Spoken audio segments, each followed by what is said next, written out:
안녕하세요. 즐거운 생각 박태선입니다.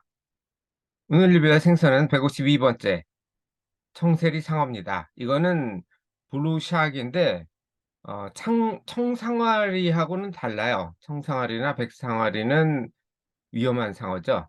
청세리 상어는 뭐 그렇다고 안전한 것도 아니긴 하지만 청세리는 그 청상아리보다는 훨씬 아, 상대적으로 안전하다고 보시면 되겠습니다. 자, 길쭉하죠?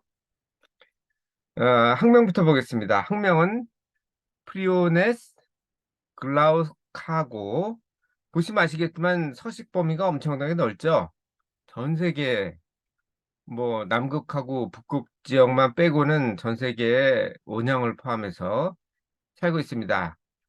수심 350m인 수심 350m면 꽤 깊죠. 보통 200m까지가 햇빛이 들어가고 거기를 대륙붕이라고 하고, 뭐 경제 수역인지 뭐 그게 아마 그 거리일 거예요.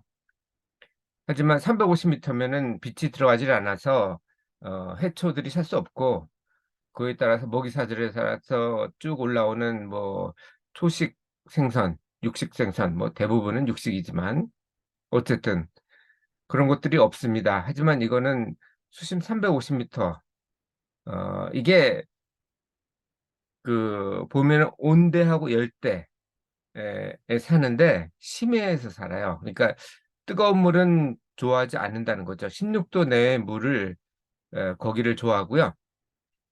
해를 통해서 장거리를 갖다 이렇게 다니는 습성이 있습니다. 그래서 요 위에 보면 사스가라스 해가 있잖아요. 이 조류를 따라서 적도 해류, 걸프 스트림, 그다음에 요 위에 라브라도 해류가 아니죠. 어쨌든 이름 모르겠는데 이렇게 도는 해류가 있고, 이걸 그래서 사가스 해라고 부르거든요. 그래서 그 해류를 따라서 이렇게 도는 그런 습성이 있다고 합니다. 그러니까 해를 따라 돌면 에너지가 적게 들죠. 통명은 블루닥, 그러니까 파란 개란 뜻이죠. 이게 떼를 지어가지고 늑대처럼 사냥하는 습성이 있어요. 그래서 아마 이렇게 부르지 않았나. 그러니까 바다의 개라고, 바다의 늑대라고 별명이 그렇게 되어 있습니다.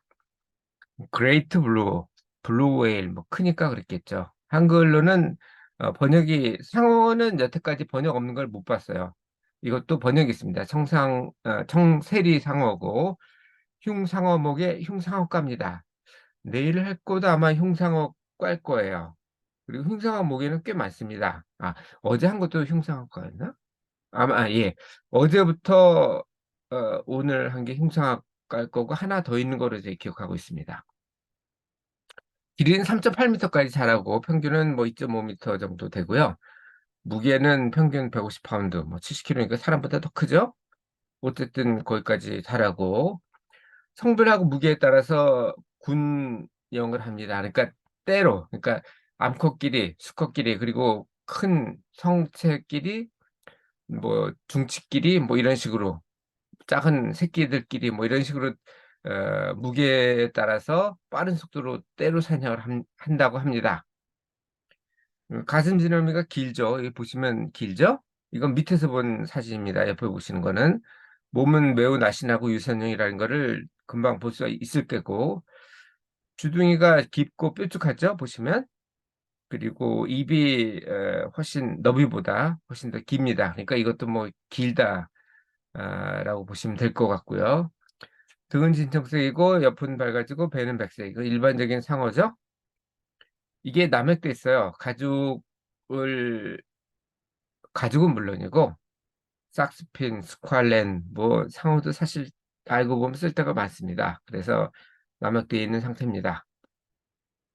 작은 물고기야 문어, 오징어, 랍스터, 새우, 뭐 게 이런 걸 먹는데, 랍스터, 새, 개우는 바닥에 있으니까 그럴 거고, 암컷이 5살이 되면 짝짓기를 하는데, 수컷은 6살이 넘어야 성숙돼요. 그래서 1년 선배, 그러니까 오빠랑 하게 되죠. 근데 짝짓기 하는 방법이 특이해요.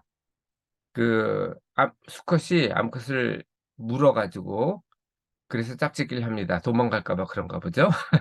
그래서 암컷은 피부가 수컷의 3배 정도로 두꺼워진다고 합니다. 그래서 이게 암컷이 뭐랄까 성숙한지 아니지 그거는 이 피부가 짝짓기용으로 해서 물린 자국이 있는지 없는지 그거 가지고 판단한대요. 그러니까 닷새가 안 됐어도 클 수도 있잖아요. 애들도 보면은 엄청나게 많이 먹는 애들은 어른보다 큰 경우도 있죠. 별로 뭐 건강에는 안 좋겠지만 어쨌든 그래서 크기 가지고 하는 게 아니고 이 수컷한테 물린 자국이 있으면 5살이 넘는 거고 아니면 아직 그 이전이고 뭐 이렇게 보시면 될 것 같습니다. 보통 60마리를 갖다가 이걸 태생으로 출산을 한대요. 그러니까 난태생도 아니고 아예 뭐죠? 사람처럼 태반을 통해서 새끼하고 영양분 공급을 한답니다. 임신 기간도 사람보다 좀 길어요. 사람은 보통 9개월 정도죠. 40주. 근데 얘는 10개월에서 12개월 정도를 임신을 해서 출산을 한다고 합니다. 회로 먹어도 되고요. 뭐 일반적인 조리 방법으로 해도 됩니다.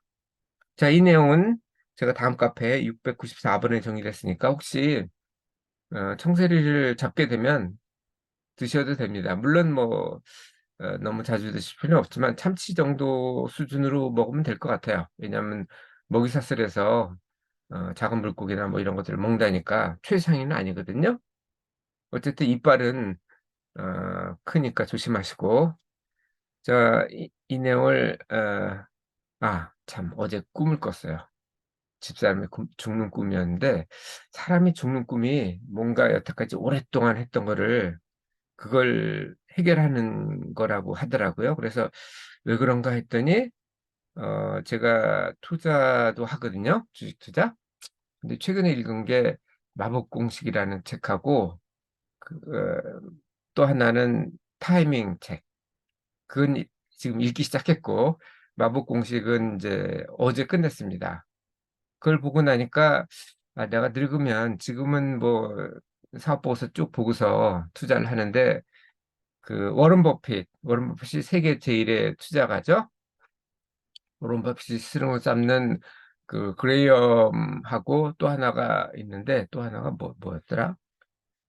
어, 그러니까 그레이엄한테는 가치 투자 그리고 또 하나는 제가 필리피시죠. 필리피시한테는 성장주 투자를 조합을 한 게 워런 버핏이에요. 근데 필리피셔가 잘 나갔죠. 뭐 수십 배씩 장기간 동안 투자를 해가지고 근데 죽을 때까지 투자를 했거든요. 근데 문제는 늙어 산 건 말아먹은 게 많대요. 그래서 저도 늙기 전에 필리피셔처럼 전철을 따르지 말고 아, 늙기 전에 그 인덱스 투자로 가려고 했는데 미국은 찾아보니까 미국은 인덱스가 많아요.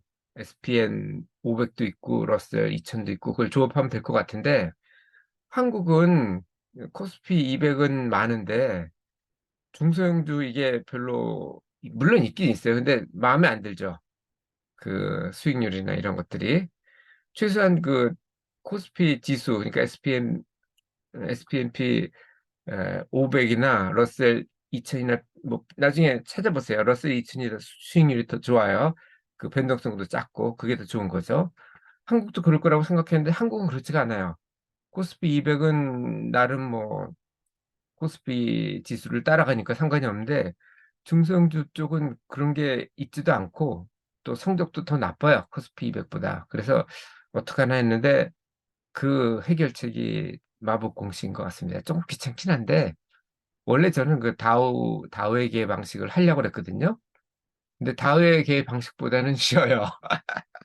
그게 꿈에 나타난 것 같습니다. 어쨌든 그것도 마법 공식도 정리를 하면 제가 도서는 리뷰를 다 끝냈고 그 다음에도 한 2년 전에 끝냈나요?